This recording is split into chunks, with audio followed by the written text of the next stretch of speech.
regreso a esta entrega de nuestro podcast Primer Encuentro, en la que nos acompaña Eliel Gómez. Como ha visto en la primera parte, un conocedor de la obra de Martí, un divulgador, un promotor de la obra de Martí, por muchos años presidente de la Sociedad Cultural José Martí en su capítulo holguinero, y ahora con la responsabilidad de conducir el trabajo de la UNEAC, la Unión de Escritores y Artistas de Cuba, en esta parte norte del oriente del país.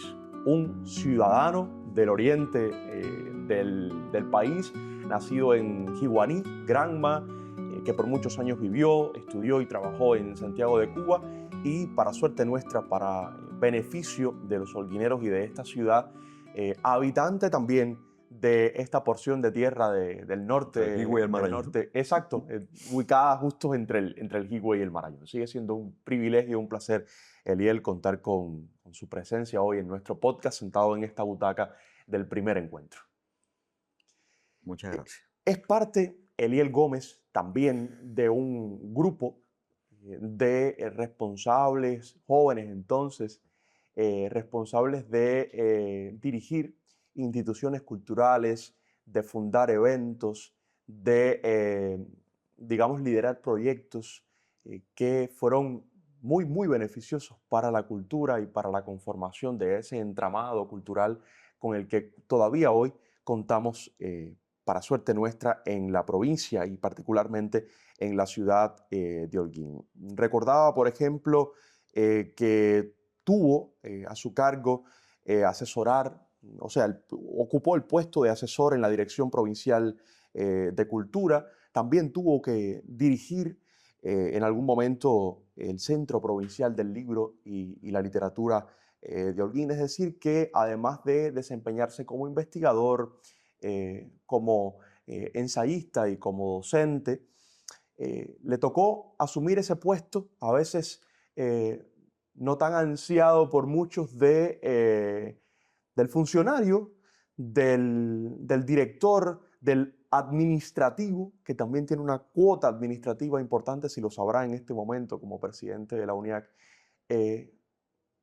¿Cómo valora también esta otra parte en su vida y en su formación, en su conformación como profesional y como creador también? ¿Por qué no? Claro que sí. Bueno, todo depende de la manera en que se asuman estas responsabilidades. Uno no puede asumir festinadamente cosas tan serias. Y a mí me tocó, a mi regreso a Holguín, definitivo en el año 2000, ya en el 2001,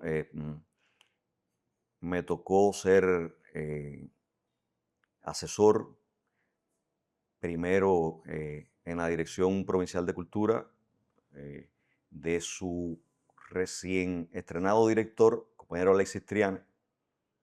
Es decir, que yo de estas cosas a veces me imagino que el propio Alexis, Tey, sonrían cuando recuerdan aquellos tiempos, porque ubiquémonos en que se iniciaban los programas de la Revolución.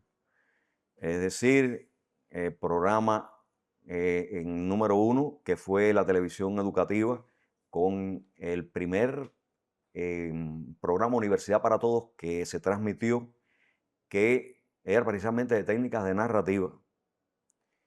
Y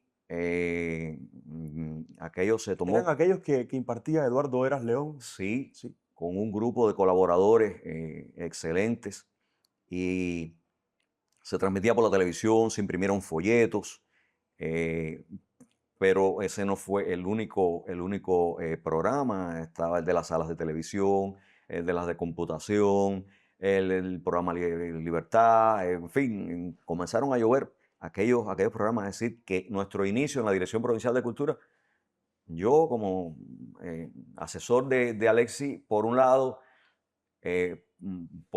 no me era difícil, en el sentido que Alexis es prácticamente inasesorable, pero en otro sí, porque tenía que constantemente responder a exigencias del momento con cada nuevo programa que salía al aire, por decirlo de alguna manera.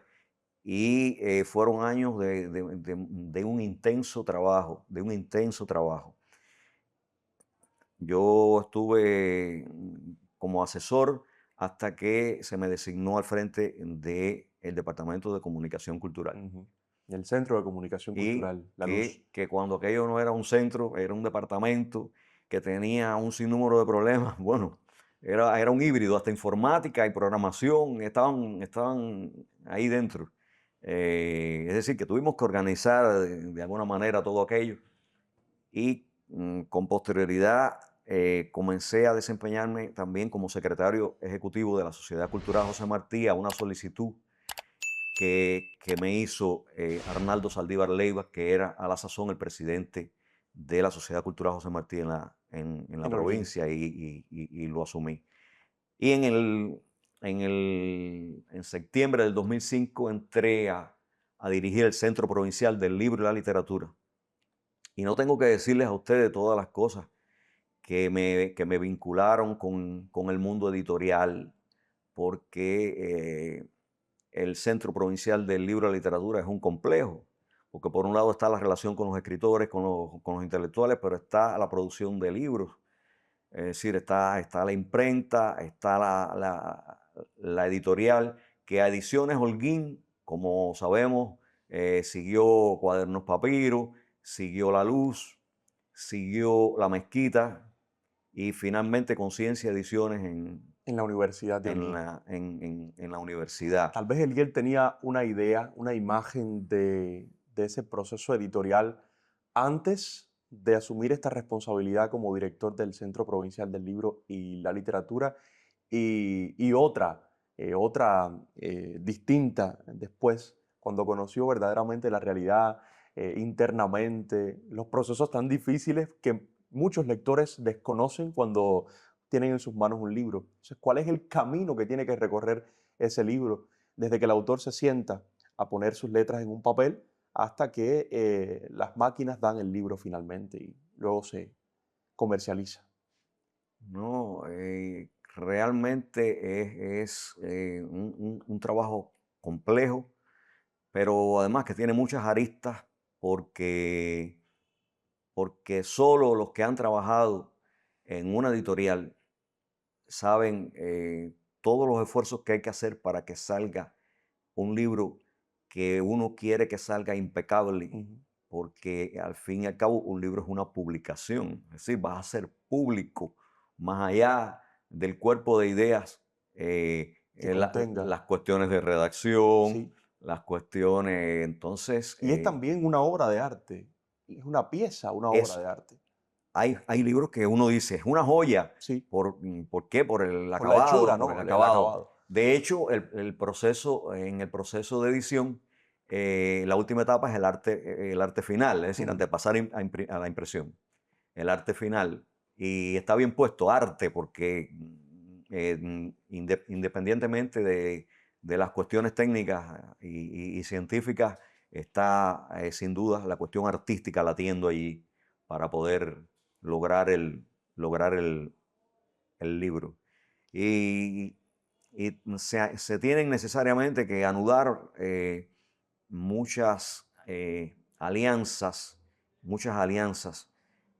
No puede uno estar mirando a la imprenta de lejos, no puede estar mirando de lejos. Además, recordemos que hablaba de los programas de la revolución porque entraron las máquinas risográficas. Y con aquella idea de Fidel de producir libros a gran escala a partir de estas máquinas risográficas, que en otros países las máquinas risográficas eran precisamente para papelería de oficina, no eran precisamente para hacer libros. Y aquí hubo ideas que nacieron en Báguano y en una reunión nacional de directores llegaron a oídos de Fidel y Fidel le prestó atención y comenzó a preguntar, porque la economía siempre hay que tenerla en cuenta, cuánto nos costaría a nosotros imprimir libros a partir de estas máquinas, y el resto de la historia es bien conocido. Llegaron los SET, llegaron esos procesos que sin duda permitieron que muchos libros que estaban engavetados que estaban reposando, durmiendo, pues pudieran ser publicados, autores desconocidos pudieran salir a la palestra, pudieran eh, colocar su obra en manos de los lectores. Y, y detrás de tanta belleza y detrás de tanto rigor hay un esfuerzo muchas veces descomunal. Creo que de todas maneras, aun cuando sabemos los las actuales carencias que tenemos con los insumos, la tinta, el papel, la cartulina, el máster y todo lo que tiene que ver con la producción de un libro, es, es digna de admiración Ujú. que se mantenga a flote nuestro sistema editorial, que sigamos haciendo las ferias del libro contra viento y marea, porque realmente al fin y al cabo estamos hablando de el beneficio social, del enorme beneficio social que eso implica. Justamente porque se desconoce, me encantaría tener en algún momento sentados en esa butaca a los responsables de esa parte anónima, generalmente, de la fabricación de un libro, de esa industria editorial, de la parte industrial fabril de la creación, de la producción literaria. Ahorita mencionaba Elie la Conciencia Ediciones, y es que no se ha desprendido del universo, del panorama editorial holguinero, porque es también editor, corrector de la editorial de la Universidad de Holguín, de Conciencia Ediciones, donde ha tenido que editar desde libros de historia, que imagino son más afines a él, hasta, por ejemplo, tengo anotado un título de un texto de técnica puramente, que es Fundamentos del Maquinado de Alta Velocidad de Roberto Pérez Rodríguez y Walfrido Hernández. Es decir, cuán amplio puede ser el abanico de publicaciones de una editorial universitaria donde los textos son generalmente fruto de esos ejercicios académicos que se desarrollan ad internum en una casa de altos estudios. Y editar textos de esa diversidad, ¿no? Es complicado porque uno está más familiarizado con los textos de humanidades, un libro de literatura, de historia, pero cuando uno tiene que editar un libro como ese Maquinado de Alta Velocidad o el libro de química que estoy editando actualmente y meterse realmente, aunque ojo, los textos de humanidades son textos muy exigentes, sobre todo por el tema de los referentes culturales Ajá. y, y son libros que en el caso de Conciencia Ediciones, pues han gozado incluso de las preferencias, porque en la editorial se trata de equilibrar, que no se vayan delante pues determinados géneros, pero eso ocurre, eso ocurre. Y, y realmente ahí viene algo que, por ejemplo, uno admira en Ediciones Holguín y en Ediciones La Luz, y es el balance que han logrado en la edición de textos disímiles. eh, lo mismo algunos que han obtenido premios y son libros científicos, Ujú.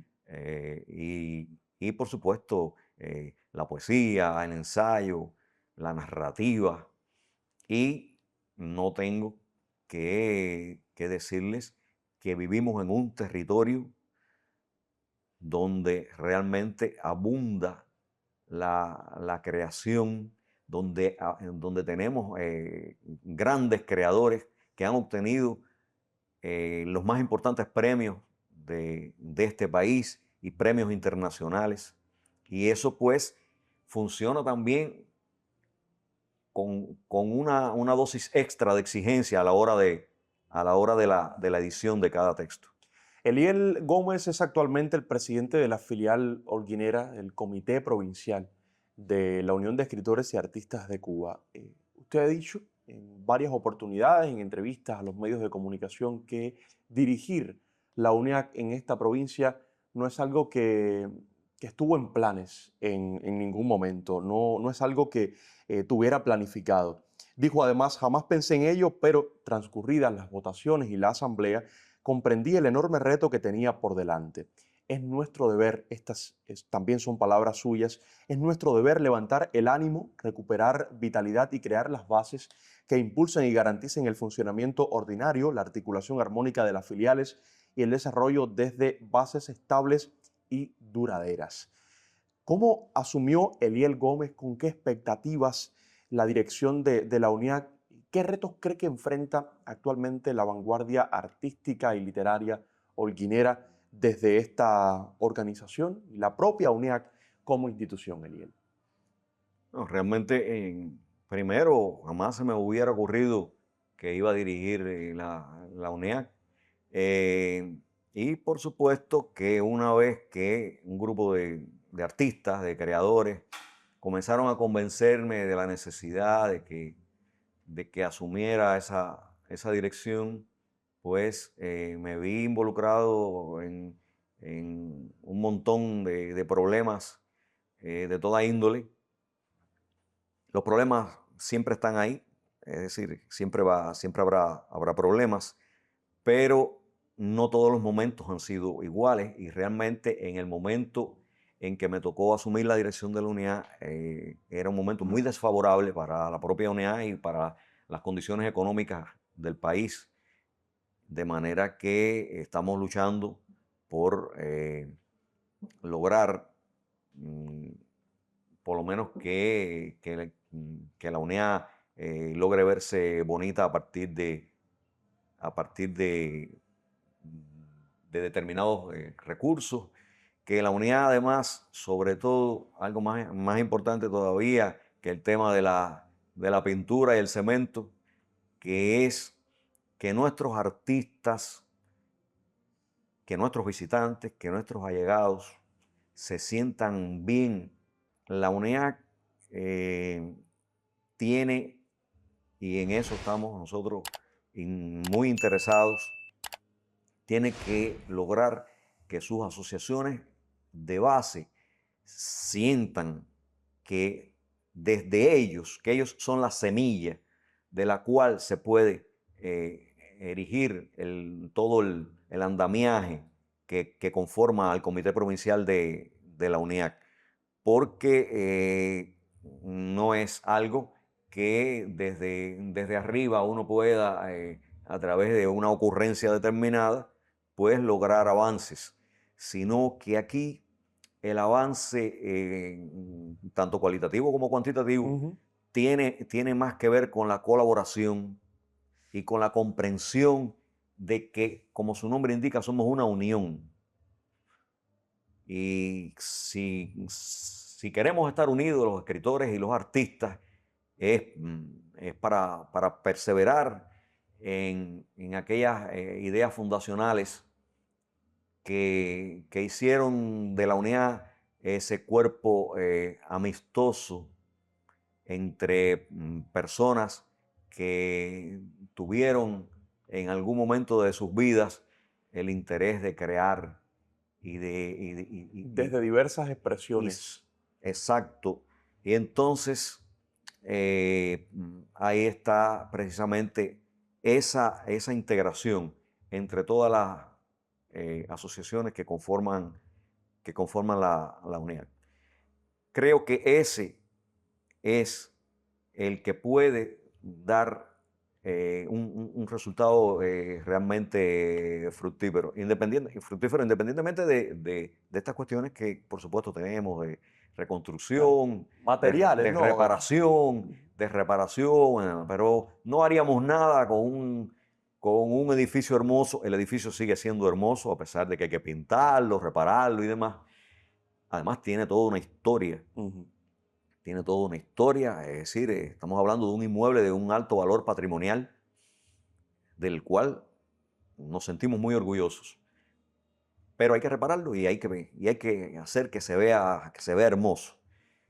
Pero lo mejor viene desde la labor, desde la comprensión, desde la contribución de cada uno de los artistas que integran esas filiales a este logro de esa unión, que es al fin y al cabo la que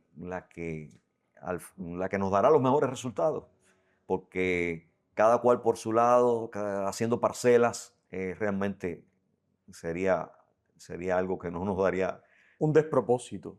por Un supuesto. despropósito. Quiero ya para finalizar esta conversación, Eliel, porque sé que nos ha traído un texto que quiere compartirnos.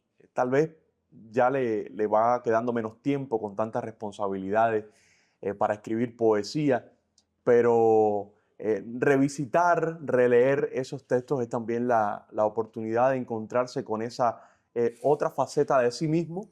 Así que le vamos a dar la oportunidad de que lo haga aquí en nuestro podcast y que comparta con nuestro equipo y con quienes nos siguen a través de las redes sociales, en Facebook, en Instagram y en YouTube, uno de sus poemas precisamente.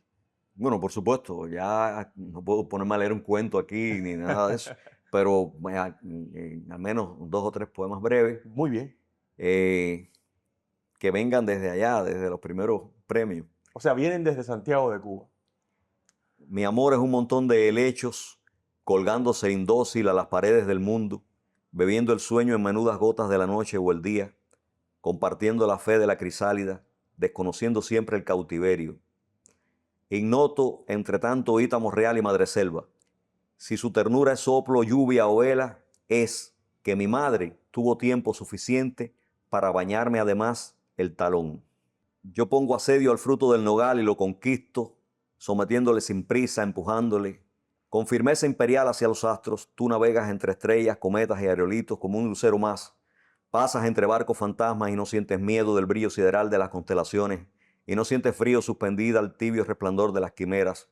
Cuaderno abierto para leer en la intimidad. Has logrado asir los inefables lazos de luz del universo.